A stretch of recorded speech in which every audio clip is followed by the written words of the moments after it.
In the darkest days of the 20th century, the world teetered on the edge of tyranny. Across continents and oceans, the free nations rallied to resist. At the center of that struggle stood a soldier from Abilene, Kansas, Dwight David Eisenhower. He was not a battlefield general in the traditional sense. He commanded no divisions in combat, fired no shots in anger. Instead, his weapon was leadership. His battlefield, the world. From the deserts of North Africa to the beaches of Normandy, Eisenhower bore the weight of decisions that would decide the fate of freedom itself. This is the story of a man who rose from small-town America to become supreme commander of the greatest military force ever assembled, and later, the President of the United States. It is the story of how Dwight D. Eisenhower helped secure victory in war, safeguard peace in the Cold War, and shape the destiny of the free world.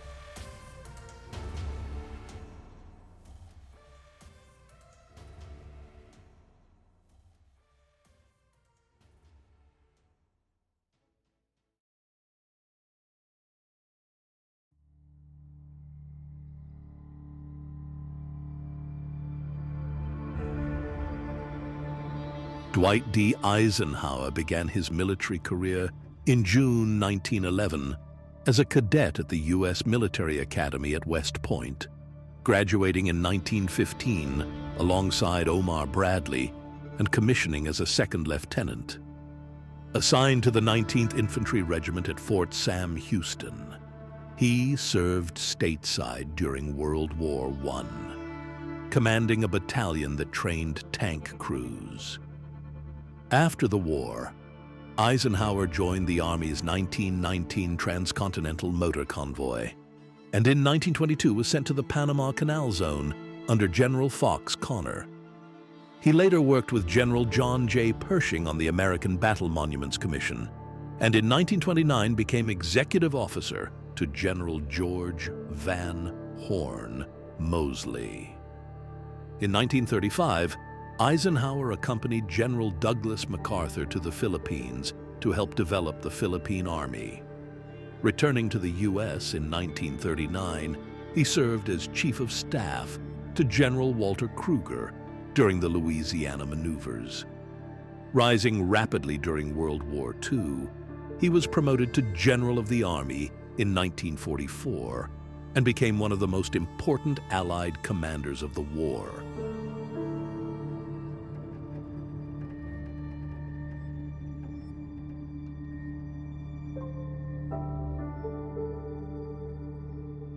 Adolf Hitler's all-out attack on Poland makes the long-dreaded European war a certainty.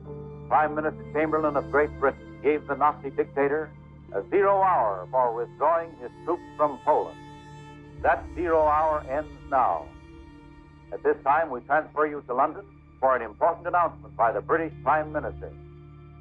Up to the very last, it would have been quite possible to have arranged a peaceful and honorable settlement between Germany and Poland, but Hitler would not have it.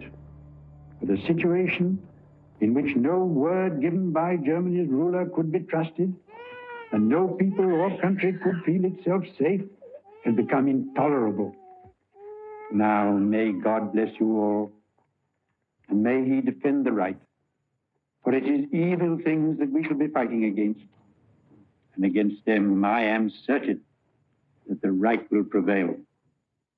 6 hours after Great Britain declared war on Nazi Germany, the Republic of France followed. All France is in a maelstrom of activity. The Maginot Line has already opened fire on the Germans. The sparring is ended. World War II has begun.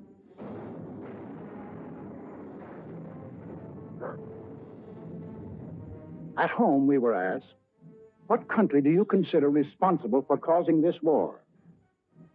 Germany, 82%. We Americans had no doubt who started it.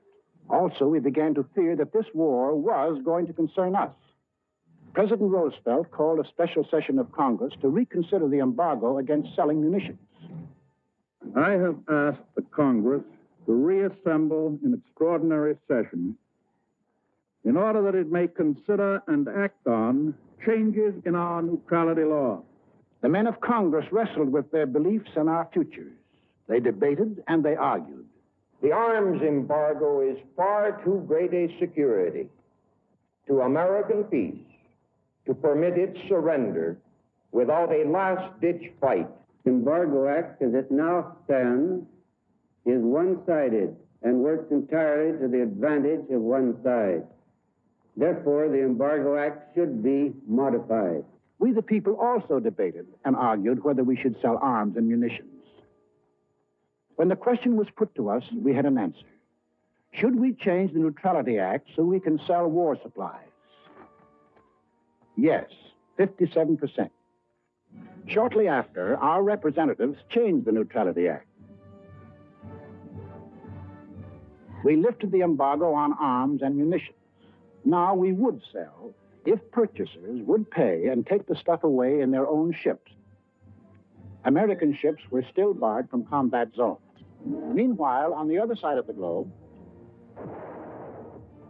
Japan was busy trying to bomb, shoot, and terrorize the Chinese into submission.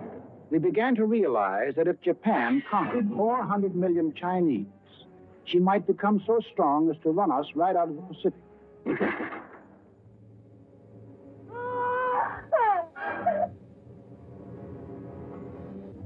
You will remember that 2 years earlier, in September 1937, when we were asked, in the present fight between Japan and China, are your sympathies with either side? Only 43% were with China. Most of us were undecided. In June 1939, when we were asked the same question, 74% said we were with China. Now our minds were made up. When we loaded our scrap iron on Japanese ships, our citizens protested. Let Mr. Atchison, Assistant Secretary of State, tell us the inside of the story. So until the middle of 1940, the restriction of exports to Japan took the form of moral embargoes of aeroplanes and direct munitions. Then Congress passed the Export Control Act, and increasing cutoffs of scrap iron, aviation gasoline, and other strategic items followed. Exports were curtailed to the limit which those responsible for our defense were willing to risk. It was a fearful responsibility. On one side was the possibility, in fact, the probability, that one day these materials might be used against us. On the other side was the possibility, in fact, the probability, that to cut them off would provoke an attack which we were not then prepared to resist. When Nazi Germany invaded Poland in September 1939, Eisenhower was recognized for his administrative talent, but had never commanded above brigade level and was not yet seen as a major operational leader. In December 1939, he returned to the U.S. and took command of the 1st Battalion, 15th Infantry Regiment at Fort Lewis. Eisenhower starts the war as an unknown. Frankly, he's a relatively senior officer and he's kind of in charge of planning. And, in North Africa, where the Germans and the Italians are fighting the British and the Americans, that's where Eisenhower starts to make his mark. And he's kind of promoted up through the ranks of different generals. And he eventually rises to the height of becoming the supreme commander of Allied forces in Europe. It's going to be Eisenhower who's going to be in charge of the biggest invasion ever seen by mankind at this point and even to today. Make no mistake, Eisenhower is in charge of D-Day. There is nothing bigger than that.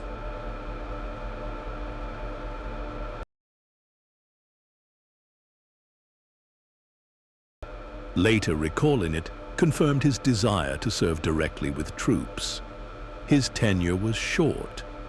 He was reassigned as the regiment's executive officer. In June 1940, Congress advanced all Army officers by one rank. And by March 1941, Eisenhower was promoted to colonel. hoping for a regimental command. He was instead appointed Chief of Staff to the 3rd Infantry Division, where his effectiveness drew the attention of senior leaders. Known for tact and care toward his staff, Eisenhower was skilled at easing tensions and prioritizing alliance goals over narrow interests. Though invited to join General Leonard T. Gero's War Plans Division, he declined, preferring command. As the army expanded rapidly from 200,000 to 1.4 million men, Eisenhower was very skilled and tactful. He was also very caring of his staff. He tried to ease tensions between different protagonists involved and always tried to put the alliance ahead of just American considerations. General Leonard T. Gero invited Eisenhower to serve in the War Plans Division, but Eisenhower preferred command and declined, leading Gero to withdraw the offer. Meanwhile, the Army was rapidly expanding, from about 200,000 men in 1939 to 1.4 million by mid-1941.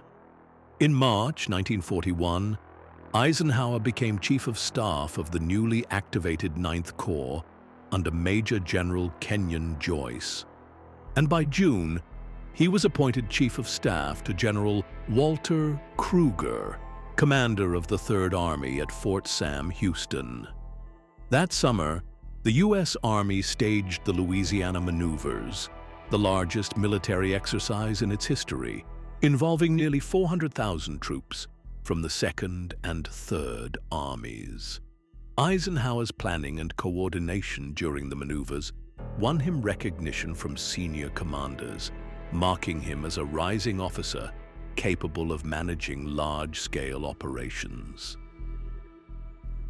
Our fighting forces at that time consisted of an army of 187,000 men, a navy of 120,000, and this dot was the Air Corps, 22,387 strong. All told, 330,000 men. We had makeshift supplies, makeshift equipment, stovepipes for cannon, bags of flour for bombs, and trucks were labeled tanks.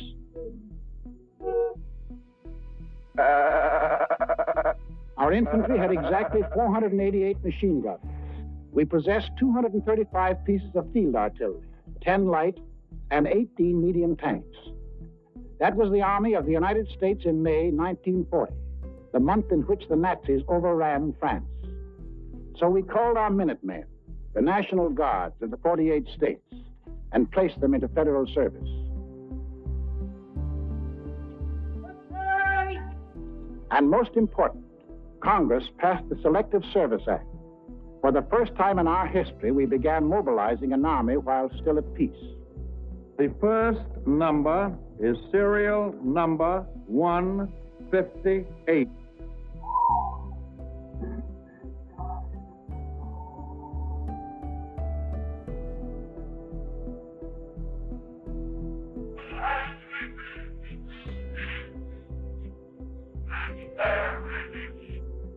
The second number, which has just been drawn, is 192.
Eisenhower has a big job to do.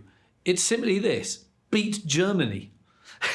That's a big job to be given. And to do that, you've got to assemble the largest invasion force mankind has ever seen.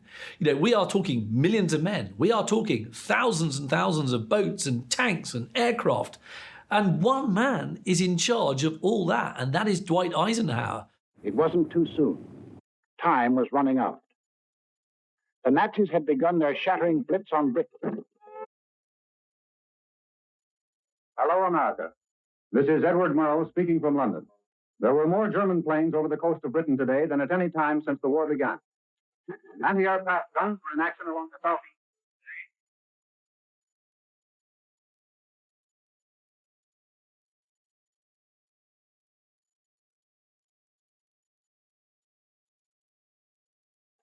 Back on Main Street, USA, daily we followed Britain's life struggle. For if Britain died, we would be in grave peril. Our first line of defense in the Atlantic, the British fleet, might go to Nazi Germany. We would be unprotected, our shores, our people, our homes endangered. Britain must not fall. In our harbors, idle and rotting, lay ancient destroyers. They had been built for World War I, but this was World War II, and this gave us an idea. 50 tired, overaged destroyers were revitalized, transferred to Great Britain.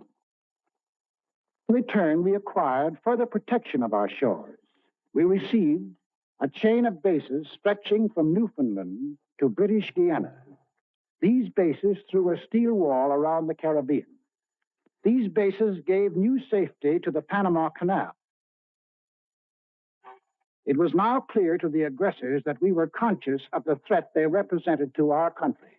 Mr. Burley, Assistant Secretary of State, will tell us how they got together and tried to scare us off.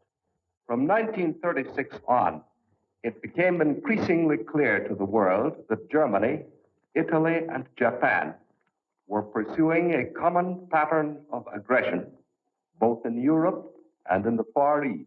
On September 27, 1940, these three powers signed the so-called Pact of Berlin, or Tripartite Pact, a treaty of far-reaching alliance. By that treaty, it was provided that the three countries would assist one another with all political, economic, and military means when one of the powers was attacked. Note particularly the use of the word attack, by a power not then involved in the European war or in the Chinese-Japanese conflict. The last of these provisions was aimed directly at the United States. Tokyo celebrated.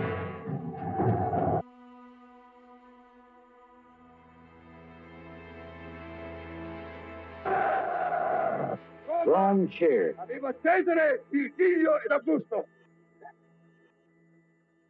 Berlin hired itself forth. It was clear now that the three Axis countries definitely stood against us. More anxious than ever, we watched the life and death struggle for the possession of the skies over Britain.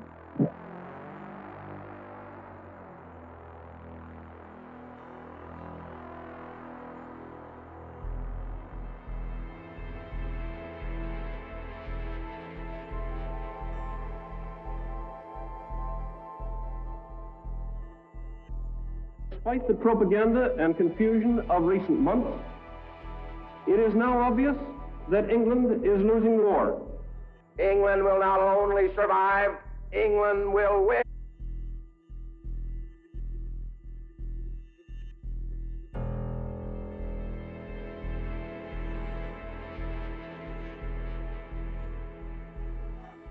So, when we were asked, should we keep out of war or aid Britain even at the risk of war? Aid Britain even at the risk of war, 68%. Thus, the march of conquest of the self-termed master races changed our national attitude from 1936, when only 1 out of 20 Americans thought we would be involved in war, to 1941, when 14 out of 20 Americans were willing to risk war if war was necessary to ensure Axis defeat. I asked this Congress for authority and for funds, sufficient to manufacture additional munitions and war supplies of many kinds to be turned over to those nations which are now in actual war with aggressor nations. Our most useful and immediate role is to act as an arsenal for them as well as for ourselves. We shall send in ever-increasing numbers ships, planes, tanks, guns. That is our purpose and our pledge. By an overwhelming majority, Congress passed Lend-Lease, Bill number 1776, another declaration of independence. Independence from tyranny, 1941 style. On April 6, 1941, the Nazi juggernaut overran into Yugoslavia and Greece. On June the 22nd, 1941, the success-crazy Nazis took their longest step toward world conquest. Without any declaration of war, they blitzed into Russia.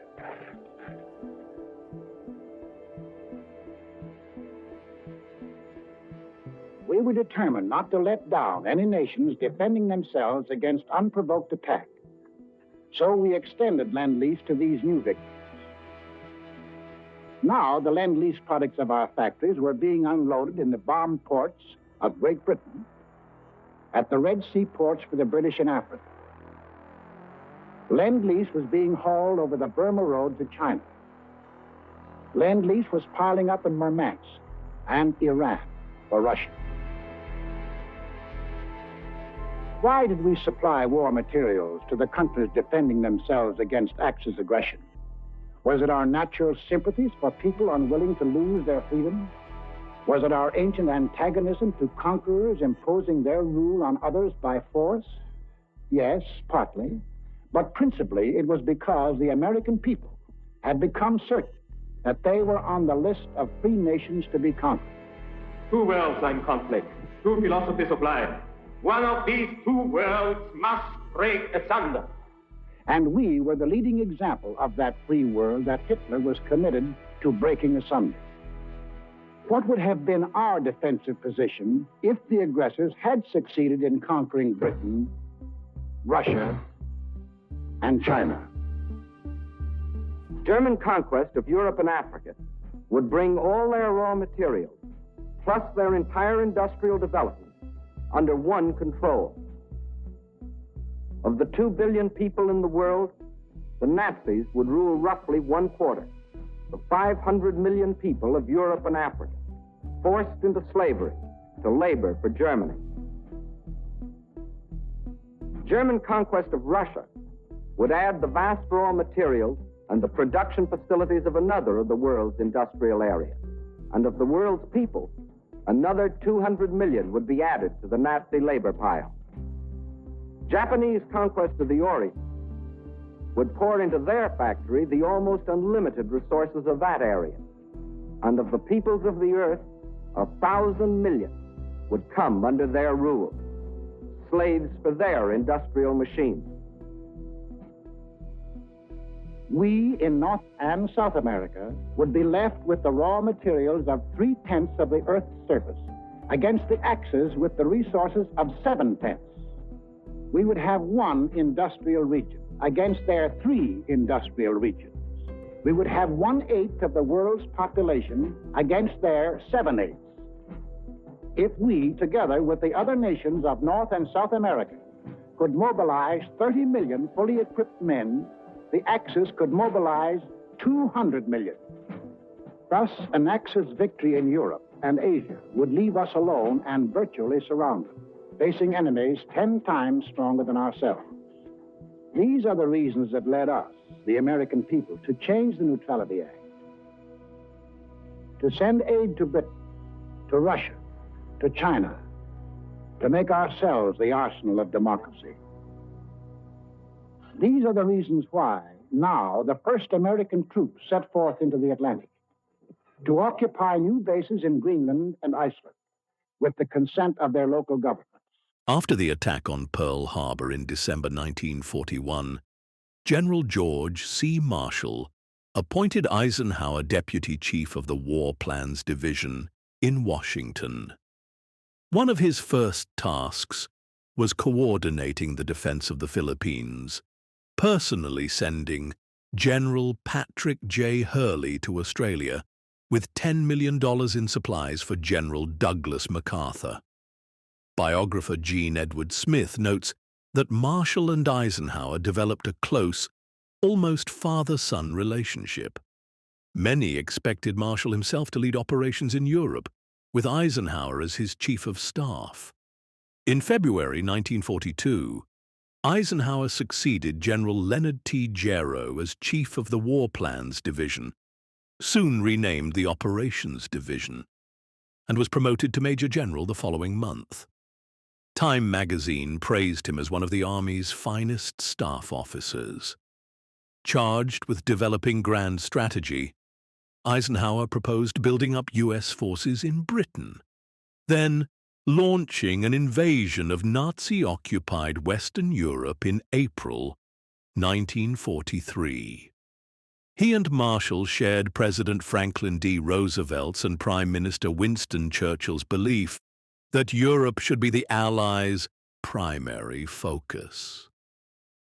Although both American and British leaders approved Eisenhower's invasion plan, competing priorities in North Africa, the Mediterranean, and the Pacific repeatedly delayed its execution. General Dwight D. Eisenhower played a huge role in the Allied war effort. He commanded the Allied invasion of Western Europe at Normandy. This was a long-awaited and decisive attack that ultimately led to the defeat of Nazi Germany. The danger was suddenly close. Countries conquered by the Nazis had possessions outside of Europe. Some of these possessions are in America. Would the Nazis demand the French naval units at Martinique? Would the Nazis move into the Dutch oil fields at Curacao? Would the Nazis seize the French naval base at Dakar for invasion of South America? Already in Brazil, there were over 1 million Germans who lived exactly as they did in Germany. 1,200 German schools with Nazi textbooks and Nazi teachers. Nazi newspapers. Hermann Goering glider clubs had been established. Also in Brazil, there were 260,000 Japanese taking orders from Japan. In Ecuador, within easy bombing range of the Panama Canal, German airlines had been established. German pilots were reserve officers of the Luftwaffe. The German transport planes had bomb racks already built in. In Argentina, German athletic clubs similar to the Hitler Youth Movement had been organized exclusively for Germans. Here was a fifth column ready to take over. In Havana, we met with 20 other American republics.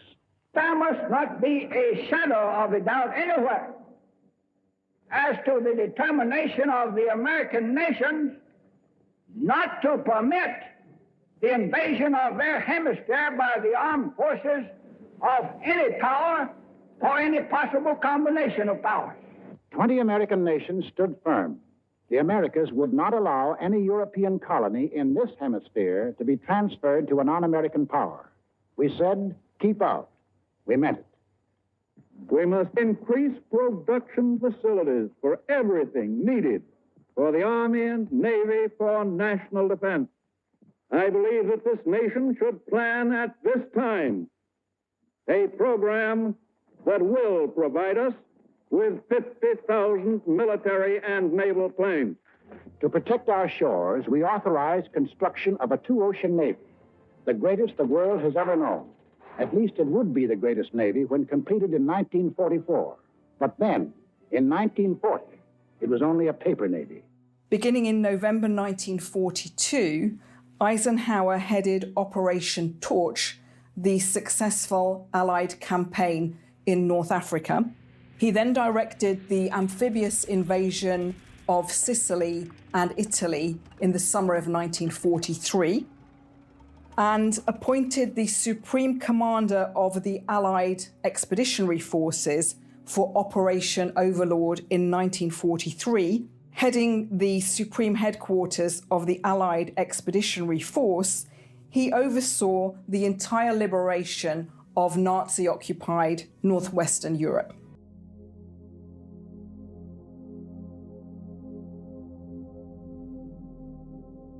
After America entered World War II, Dwight D. Eisenhower was pulled from the War Plans Division in Washington, D.C., and thrust into the center of global conflict. By June of 1942, he was commanding American forces in Britain, soon tasked with leading Operation Torch, the bold Allied invasion of French North Africa. Torch was the first real test of Eisenhower's leadership in the field. Its success opened the way to Tunisia, where he directed the campaign that forced the surrender of Axis forces in May 1943. But Eisenhower's mission was far from over. He helped launch the Italian campaign, then, in December 1943, was entrusted with the greatest responsibility of the war, leading Operation Overlord, the Allied invasion of Western Europe. As Supreme Commander, Eisenhower orchestrated D-Day and the liberation of France. Yet before Normandy, there was Sicily. Eisenhower turned the beaches of North Africa into a rehearsal ground for liberation. Veterans of the Desert Campaign were drilled for amphibious assaults, trained for coastal landings, and hardened for a new kind of fight. Across the skies, invasion planes and glider crews rehearsed with deadly precision, carrying artillery and men into the unknown. These secret maneuvers forged a super army engineered to strike with speed, strength, and discipline. And when the order came, Eisenhower's men carried that training into the assault on Sicily, another step in the long, brutal march to freedom.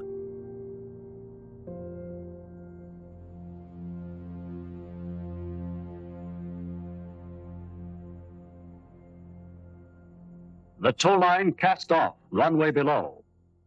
And day after day, gliders trained for the day.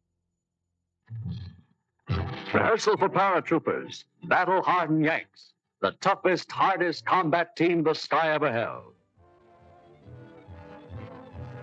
Next,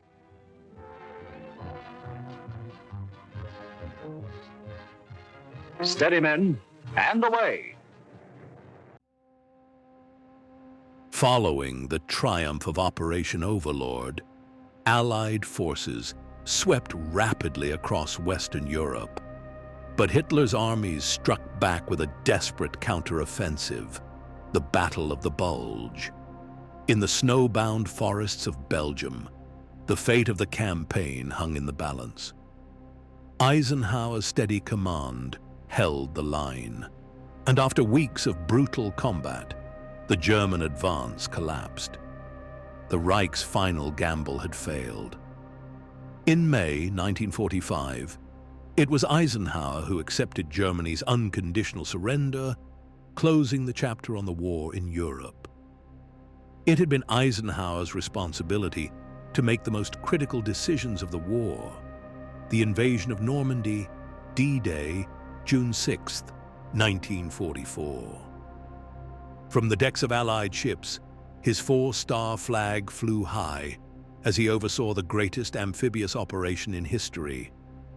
General Omar Bradley, the American land commander, reported directly to him.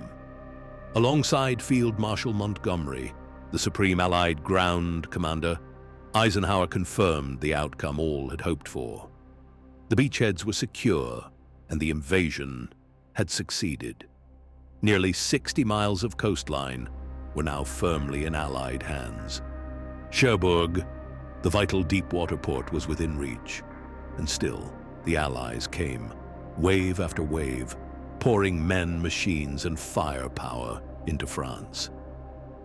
The liberation of Europe had begun in earnest.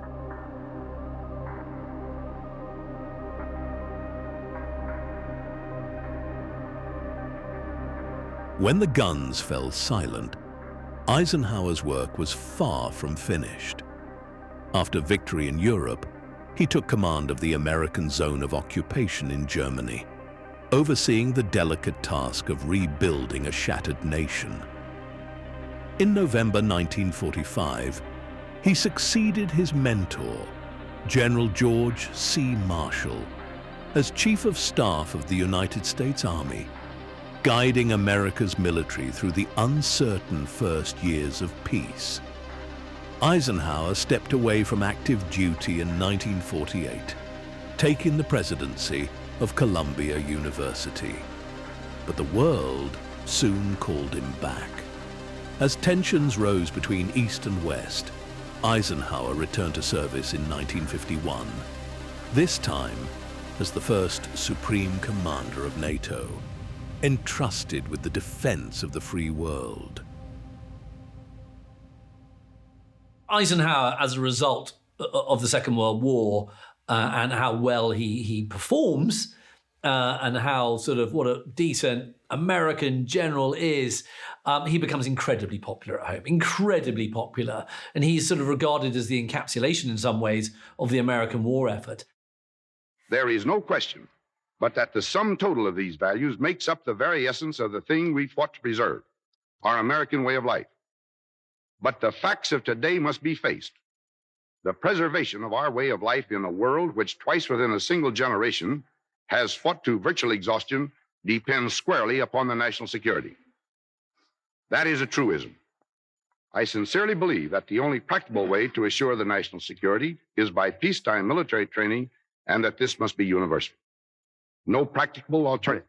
I keenly felt the burden of the terrible responsibility I bore. I shuddered particularly at the thought how close our own beloved country came to being afflicted with the same devastation, and our own people with the same indescribable sufferings that came to the peoples of Europe. I know that if it had not been for the time given us by the almost superhuman efforts of our allies, we would not have been able to mobilize our resources or to train our men to avert disaster. By the end of the Second World War, Eisenhower had become a 5-star general. This was the highest military rank.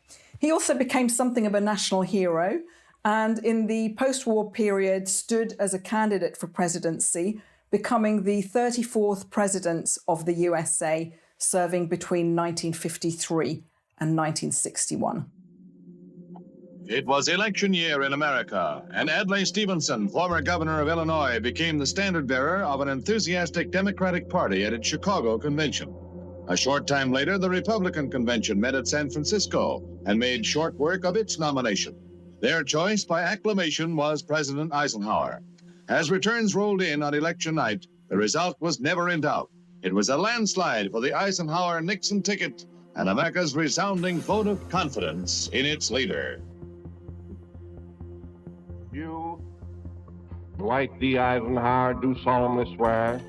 I, Dwight D. Eisenhower, do solemnly swear that you will faithfully execute the office of President of the United States. That I will faithfully execute the office of the President of the United States. And will, to the best of your ability. And will, to the best of my ability. Preserve, protect, and defend the Constitution of the United States. Preserve, protect, and defend the Constitution of the United States. So help you God. So help me God.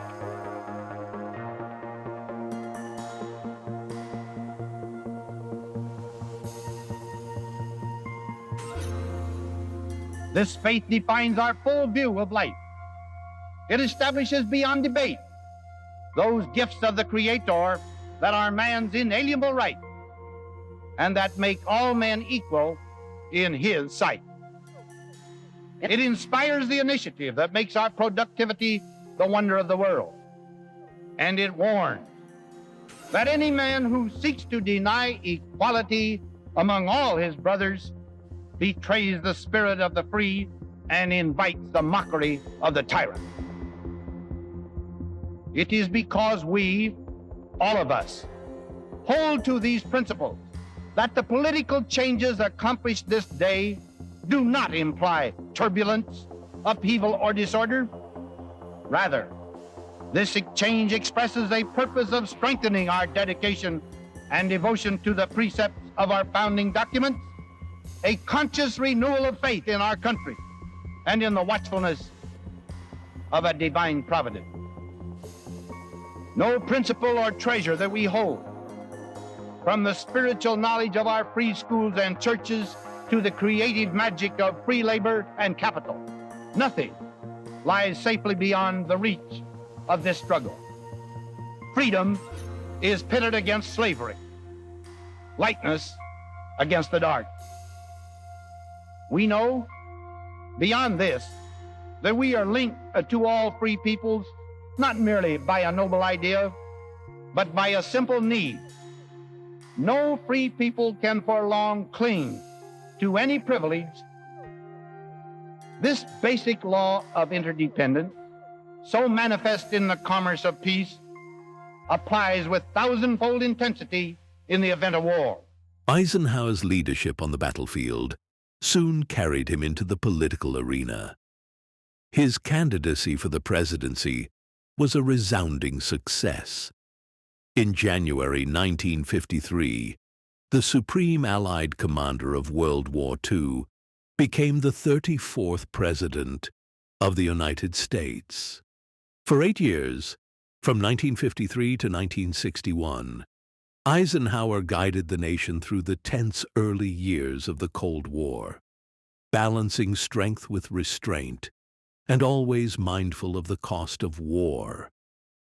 Eisenhower, it reaches kind of national legend, status. Forget today's American celebrity. Eisenhower would outstrip any of them in terms of, his reputation and his standing. There will not be one person in the whole United States with a bad word to say about Eisenhower. And of course, that popularity he's going to harness politically, and it's going to lead him straight to the White House. Eisenhower was a very talented leader, a good, strong leader, commanding the respect of his forces and able to manage a very, very complex situation with great aplomb. Eisenhower retired from the military after winning the 1952 presidential election, though his rank as General of the Army was restored by an act of Congress in March 1961. Eisenhower retired from the military following his victory in the 1952 presidential election. Yet his service and sacrifice were never forgotten. In March 1961, as he left the White House, Congress restored his 5-star rank as General of the Army, an enduring symbol of the trust he had earned as both soldier and statesman. From the beaches of Normandy to the highest office in the land, Dwight D. Eisenhower embodied the fight for freedom. He led millions in war, guided a nation in peace, and left a legacy of strength, unity, and resolve. His story is more than history. It is a reminder that leadership, courage, and faith in freedom can shape the destiny of the world.